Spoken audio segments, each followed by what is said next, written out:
Here's something we have seen too many teams overlook. Accuracy in research doesn't come from asking more people. It comes from asking the right people. Who you ask matters more than how many you ask. And if you get that wrong, no amount of fancy charts or statistics will save your project. In an ideal world, we'd interview or survey the entire population. Every customer, every user, every voter. But of course, that's not realistic. It's too expensive, too slow, and let's be honest, almost impossible. That's why we work with samples, smaller groups that represent the larger population. But here's the kicker: if your sample isn't designed carefully, your insights won't just be a little off, they could be dangerously misleading. Sampling is like the foundation of a house. If it's shaky, the whole thing collapses. Let's start with probability sampling. This is where every person in the population has a known chance of being selected. That's what gives it power. It's representative. Some methods include simple random sampling. Think of it like pulling names from a hat. Everyone has an equal shot. Stratified sampling.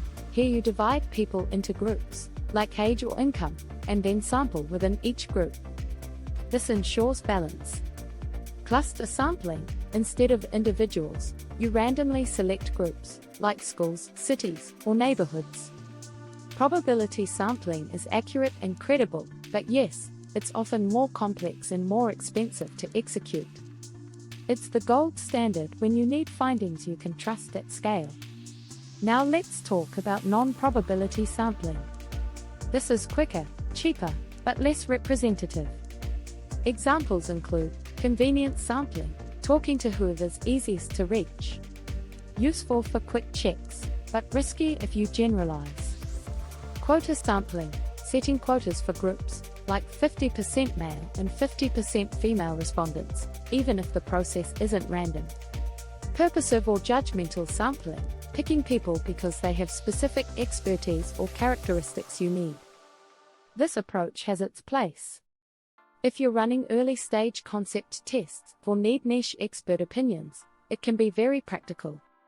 But you have to be aware of its biases. Now here's a question I get all the time: how many people do I actually need? The answer isn't one size fits all. It depends on the size of the population, the confidence level you want, and the margin of error you're comfortable with. For example, a national political poll with just 1,000 respondents can be surprisingly accurate, within about 3% margin of error. On the other hand, if you're studying CEOs of Fortune 500 companies, you might only need a few hundred because the population itself is small. Bigger isn't always better, smarter is better. Even experienced researchers fall into traps. Here are a few: relying too heavily on convenience samples because they're quick. Easy isn't always accurate. Missing smaller subgroups like minorities or niche users, which can distort the results.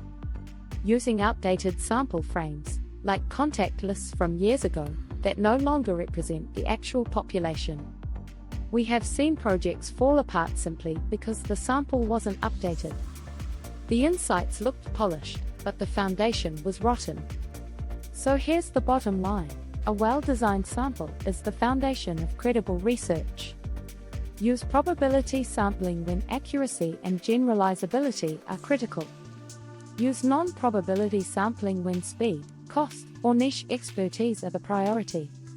Always size your sample based on purpose, not ego. And avoid the common pitfalls that can quietly ruin your data. At the end of the day, who you ask is always more important than how many you ask. Get that right, and your insights will stand the test of time. This was another video in the Market Research and AMP Data Insights series.